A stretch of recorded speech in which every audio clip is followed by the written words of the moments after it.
नमस्कार मित्रांनो, या व्हिडिओमध्ये आपण 9वीच्या पुस्तकावर आधारित असलेले आरोग्यसेवकच्या तांत्रिक या घटकावरील परीक्षेच्या दृष्टिकोनातून अतिसंभाव्य प्रश्न पाहणार आहोत. प्रश्न पहिला, इलेक्ट्रॉन हे कमी विद्युत विभवाच्या बिंदूपासून टिंबटिंब विभव असलेल्या बिंदूकडे प्रवाहित होतात. तर सर्वात प्रथम आपल्याला इलेक्ट्रॉनवर कोणता चार्ज असतो हे माहीत असणं आवश्यक आहे. तर इलेक्ट्रॉन हे निगेटिव्हली चार्जड पार्टिकल असतात, म्हणजे ज्यांच्यावर निगेटिव्ह चार्ज असतो. आणि हे जे इलेक्ट्रॉन आहेत ते कमी विद्युत विभवाच्या बिंदूपासून अधिक विद्युत विभवाच्या बिंदूकडे प्रवाहित होतात. त्यामुळे या प्रश्नाचे उत्तर आहे पर्याय क्रमांक 2. त्याचप्रमाणे जे धन विद्युत प्रभार असतात ते कसे प्रवाहित होतात याच्यावर देखील परीक्षेत प्रश्न येऊ शकतो. तर धन विद्युत प्रभार हे अधिक विद्युत विभव असलेल्या बिंदूकडून ते कमी विद्युत विभव असलेल्या बिंदूकडे प्रवाहित होतात. या दोन्हीतला डिफरन्स लक्षात ठेवा. इलेक्ट्रॉन हे कमी पासून अधिक विद्युत विभवाकडे, तर धन प्रभार हे अधिक पासून कमी विद्युत विभवाकडे प्रवाहित होतात. प्रश्न दुसरा, विद्युत प्रभाराचे SI पद्धतीतील एकक टिंबटिंब हे आहे. तर विद्युत प्रभाराचे SI पद्धतीतील एकक आहे कुलोम हे. त्याचबरोबर विद्युत प्रभाराचे CGS पद्धतीतील एकक कोणते असा देखील प्रश्न येऊ शकतो. तर ते आहे स्टॅट कुलोम हे. तर परीक्षेमध्ये CGS पद्धतीवर देखील प्रश्न येऊ शकतो. त्याचबरोबर व्होल्ट हे कशाचे एकक आहे. तर व्होल्ट हे विभवांतराचे एकक आहे. त्यानंतर ॲम्पियर हे कशाचे एकक आहे. तर ॲम्पियर हे विद्युत धारेचे एकक आहे. त्याचबरोबर ओहम हे कशाचे एकक आहे. तर ओहम हे विद्युत रोधाचे एकक आहे. तर परीक्षेच्या दृष्टिकोनातून हे अतिशय महत्त्वाचे असलेले एकके आहेत. याच्यावर नक्की तुम्हाला प्रश्न आलेला दिसून येईल. प्रश्न तिसरा, एका इलेक्ट्रॉनवरील प्रभाव टिंबटिंब कुलोम एवढा असतो. तर एका इलेक्ट्रॉनवरील प्रभाव हा 1.6 × 10⁻⁻19 कुलोम एवढा असतो. त्यामुळे पर्याय क्रमांक 3 हे याचे अचूक उत्तर आहे. अशा प्रकारचा प्रश्न देखील परीक्षेत येऊ शकतो, त्यामुळे हे लक्षात ठेवा. प्रश्न चौथा, परिस्थितिकीय मनोरा ही संकल्पना सर्वप्रथम कोणी मांडली. तर परिस्थितिकीय मनोरा ही जी संकल्पना आहे ती सर्वप्रथम मांडली चार्ल्स एटन यांनी. त्याचबरोबर लिंडमन हे जे शास्त्रज्ञ आहेत ते देखील महत्त्वाचे आहेत. तर लिंडमन यांनी अन्नसाखळी व त्यातील ऊर्जा वहन यांचा अभ्यास केला होता. त्यामुळे ही दोन नावे लक्षात ठेवा. याच्यावर देखील अशा प्रकारचा प्रश्न येऊ शकतो. प्रश्न पाचवा, भारतीय परिस्थितिकी व पर्यावरण संस्था याची स्थापना कोठे करण्यात आलेली आहे. तर भारतीय परिस्थितिकी व पर्यावरण संस्थेची स्थापना दिल्ली या ठिकाणी करण्यात आलेली आहे. त्याचबरोबर याची स्थापना कधी करण्यात आली. तर 5 जून 1980 रोजी या संस्थेची स्थापना करण्यात आलेली आहे. आता 5 जून हा जागतिक पर्यावरण दिन म्हणून देखील साजरा केला जातो. ही गोष्ट लक्षात ठेवा. याच्यावर देखील प्रश्न येऊ शकतो. त्यानंतर पुढचा प्रश्न बघूया. प्रश्न 6वा, परिसंस्थेतील ऊर्जेचा प्रवाह हा टिंबटिंब असला तरी पोषक द्रव्यांचा प्रवाह मात्र टिंबटिंब असतो. तर परिसंस्थेतील ऊर्जेचा प्रवाह हा एकेरी असतो आणि पोषक द्रव्यांचा प्रवाह मात्र चक्रीय असतो. त्यामुळे पर्याय क्रमांक 4 हे या प्रश्नाचे अचूक उत्तर आहे. ऊर्जेचा प्रवाह एकेरी, तर पोषक द्रव्यांचा प्रवाह हा नेहमी चक्रीय असतो. प्रश्न 7वा, खालीलपैकी कोण परिसंस्थेचा प्राथमिक ग्राहक नाही. तर प्राथमिक ग्राहक म्हणजे नक्की काय. तर जे प्राणी प्रामुख्याने उत्पादकांवर म्हणजेच वनस्पतींवर अवलंबून असतात त्यांना प्राथमिक ग्राहक असे म्हटले जाते. तर यापैकी मेंढी ही वनस्पतीवर अवलंबून असते. ससा हे देखील उत्पादक म्हणजेच वनस्पतींवर अवलंबून असतात. साप हा मात्र वनस्पतींवर अवलंबून नसून हा प्राथमिक ग्राहकांवर अवलंबून असतो, म्हणजेच छोट्या प्राण्यांना खाऊन हे स्वतःची गुजराण करत असतो. त्यामुळे या प्रश्नाचे उत्तर आहे पर्याय क्रमांक 3 साप हे हा प्राथमिक ग्राहक नाही आहे, तर हा आहे द्वितीय ग्राहक. त्याचबरोबर हरिण हा देखील प्राथमिक ग्राहक आहे. त्यामुळे पर्याय क्रमांक 3 हे या प्रश्नाचे अचूक उत्तर आहे. साप हा प्राणी प्राथमिक ग्राहक नाही आहे. प्रश्न 8वा, टिंबटिंब जीवाणू दुधातील लॅक्टोज शर्करेचे किण्वन प्रक्रियेद्वारे लॅक्टिक आम्लामध्ये रूपांतर करतात. तर असे कोणते जीवाणू आहेत जे लॅक्टोज शर्करेचे लॅक्टिक आम्लामध्ये रूपांतर करतात. तर याचे उत्तर आहे लॅक्टोबॅसिलाई. लॅक्टोबॅसिलाई हे जीवाणू दुधातील लॅक्टोज जी शर्करा असते त्याचे किण्वन करून लॅक्टिक आम्लामध्ये रूपांतर करतात. तर ही जी प्रक्रिया आहे याच्यामध्ये नक्की काय होतं.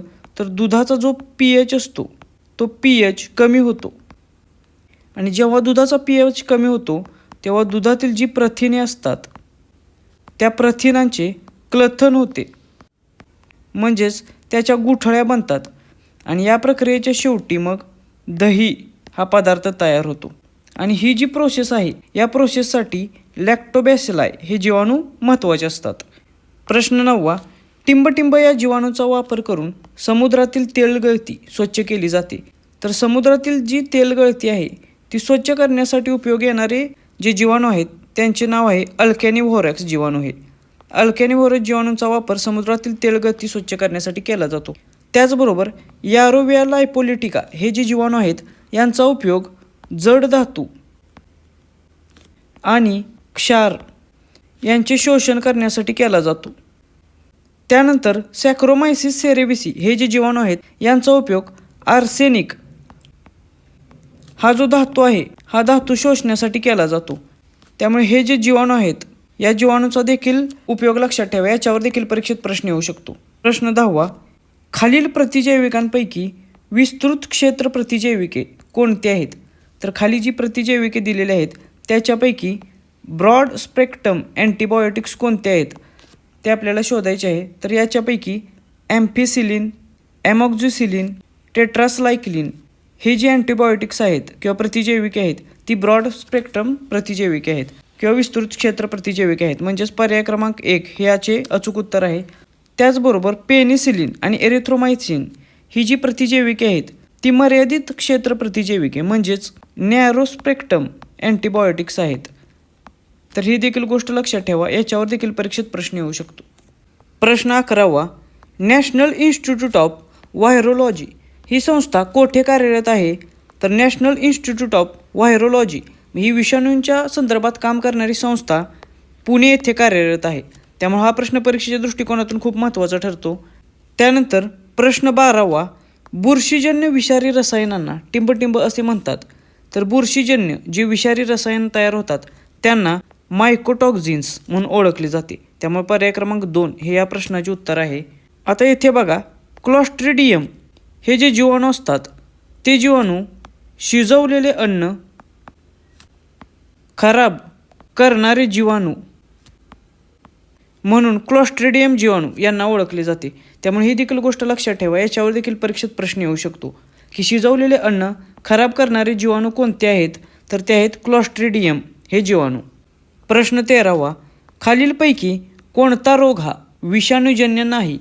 तर येथे दिलेल्यापैकी एड्स, कावीळ, कांजिण्या, डेंग्यू हे जे सर्व रोग आहेत हे सर्व रोग हे विषाणूजन्य रोग आहेत. मात्र पर्याय क्रमांक 5 निमोनिया हा जो रोग आहे तो रोग हा जीवाणूजन्य रोग आहे. त्यामुळे पर्याय क्रमांक 5 हे या प्रश्नाचे अचूक उत्तर आहे. आता याचप्रमाणे परीक्षेत तुम्हाला विषाणूजन्य रोगांचे प्रकार किंवा जीवाणूजन्य रोगांचे प्रकार किंवा आदिजीवजन्य रोगांचे प्रकार या प्रकारचे प्रश्न हमखास विचारले जातील. त्यामुळे रोग आणि रोगांचे प्रकार याची एक यादी बनवून ठेवायची आहे. प्रश्न 14. जागतिक हवामानशास्त्र दिवस हा कधी साजरा केला जातो? तर परीक्षेत पर्यावरणीय व्यवस्थापन हा एक घटक दिलेला आहे. त्यामुळे त्या दृष्टिकोनातून हा प्रश्न महत्त्वाचा ठरतो. तर जागतिक हवामानशास्त्र दिवस हा 23 मार्च रोजी साजरा केला जातो. प्रश्न 15. सपाट आरशातील प्रतिमा ही आकाराने टिंबटिंब असते. तर सपाट आरशातील प्रतिमा ही आकाराने स्त्रोता एवढीच असते. म्हणजे ॲक्च्युअल वस्तू जेवढी आहे तेवढीच त्याची प्रतिमा सपाट आरशामध्ये दिसत असते. तर हा देखील प्रश्न परीक्षेच्या दृष्टिकोनातून खूप महत्त्वाचा आहे. ज्याप्रमाणे आत्ता आपण 9वीच्या पुस्तकावरील प्रश्न पाहत आहोत अगदी त्याचप्रमाणे आपण 10वीच्या पुस्तकावरील जवळजवळ सर्व प्रश्न याआधीच कव्हर केलेले आहेत. त्या व्हिडिओची लिंक खाली डिस्क्रिप्शन बॉक्समध्ये दिलेली आहे. तेथून तुम्ही सगळे व्हिडिओ पाहू शकता.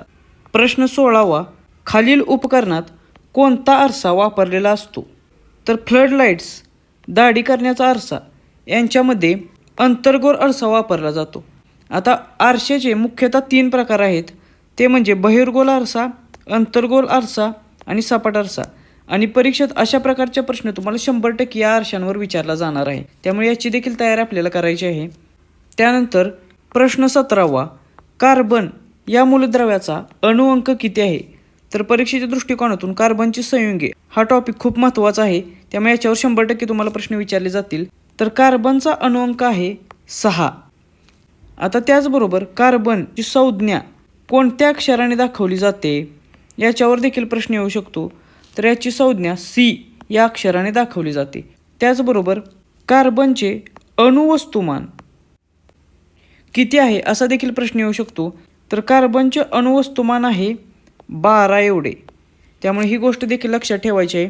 त्याचबरोबर कार्बनची संयुजा किती आहे असा देखील प्रश्न येऊ शकतो. तर कार्बनची संयुजा आहे 4 एवढी.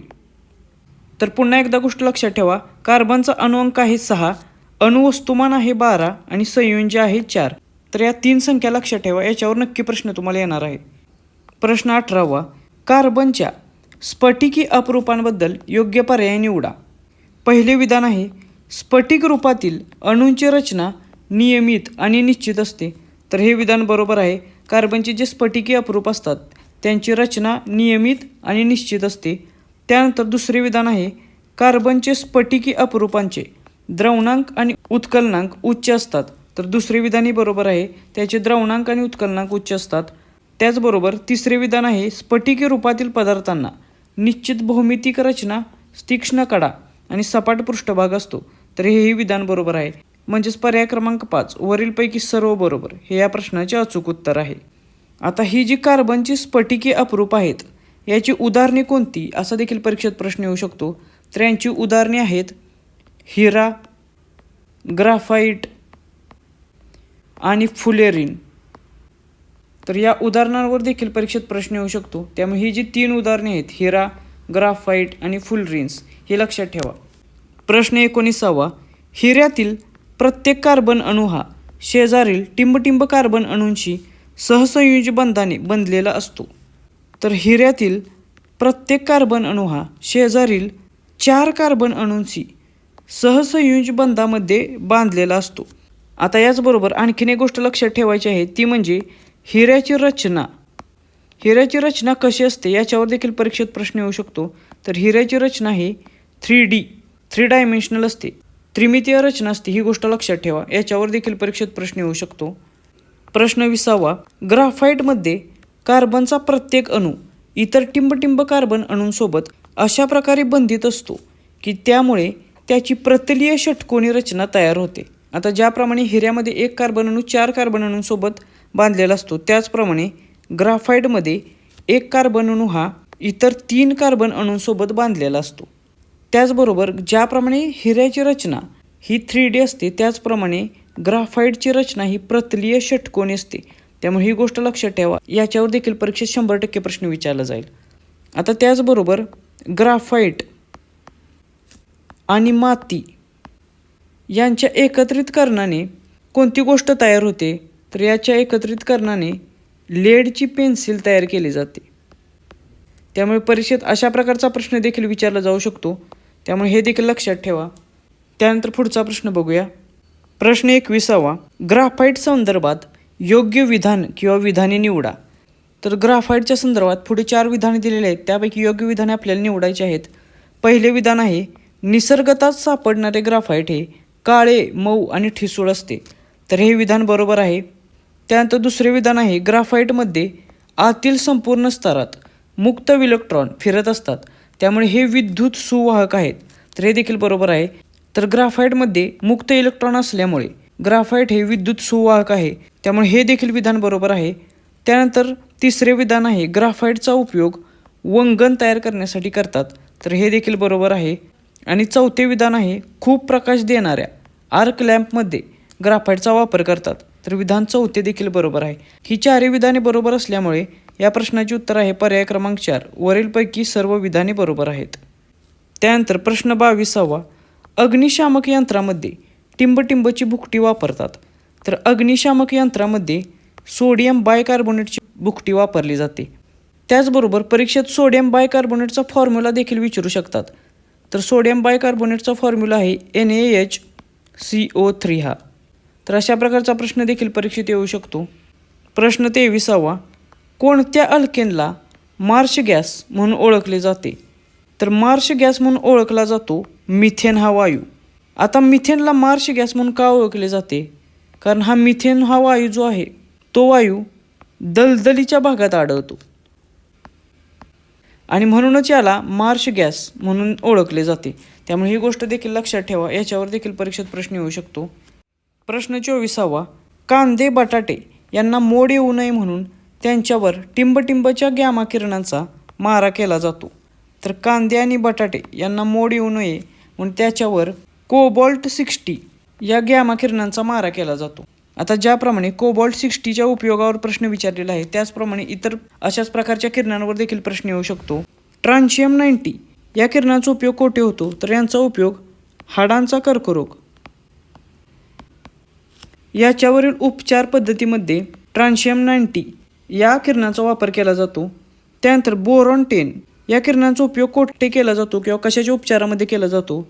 तर मेंदूतील ट्यूमरवर उपचार म्हणून या किरणांचा मारा केला जातो. त्यानंतर आयोडीन 123 हे जी किरणे आहेत यांचा उपयोग कोठे केला जातो? तर हायपरथायरॉइडिझम या रोगाच्या उपचार पद्धतीमध्ये आयोडीन 123 या किरणांचा उपयोग केला जातो. त्याचप्रमाणे आर्सेनिक 74 या किरणांचा उपयोग हा शरीरातील जे लहान ट्यूमर असतात त्या ट्यूमरवरील उपचार करण्यासाठी आर्सेनिक 74 या किरणांचा वापर केला जातो. ट्रान्शियम 90चा उपयोग हाडांच्या कर्करोगावरील उपचारासाठी केला जातो. बोरॉन 10चा उपयोग मेंदूतील ट्यूमरवरील उपचारासाठी केला जातो. कोबॉल्ट 60चा उपयोग कांदे आणि बटाटे यांना मोड येऊ नये म्हणून केला जातो. आयोडीन 123चा उपयोग हायपरथायरॉइडिझम या रोगावरील उपचारामध्ये केला जातो. तर आर्सेनिक 74चा उपयोग शरीरातील जे लहान ट्यूमर असतात त्यांच्यावरील उपचारासाठी केला जातो. तर ही माहिती पाठ करून ठेवा, याच्यावर 100% प्रश्न येईल. प्रश्न 25वा, प्रकाशाचे अस्तित्व ज्या सूक्ष्म कणांमुळे तयार होते त्या कणांना टिंबटिंब म्हणतात. तर प्रकाशाचे अस्तित्व ज्या सूक्ष्म कणांमुळे तयार होते त्या कणांना फोटॉन म्हणून ओळखले जाते. तर या प्रश्नाचे उत्तर आहे पर्याय क्रमांक 5 हे. तर हे परीक्षेच्या दृष्टिकोनातून अतिशय महत्त्वाचे असलेले 25 प्रश्न आपण या व्हिडिओमध्ये पाहिलेले आहेत. अशाच प्रकारचे अजून बरेचसे प्रश्न 9वीच्या पुस्तकावरील बाकी आहेत ते आपण नेक्स्ट व्हिडिओमध्ये पाहू. ज्यांना या व्हिडिओची PDF हवी असेल त्यांना ते आपल्या टेलिग्राम चॅनेलवर मिळून जाईल. टेलिग्राम चॅनेलची लिंक खाली डिस्क्रिप्शन बॉक्समध्ये दिलेली आहे. थँक्यू.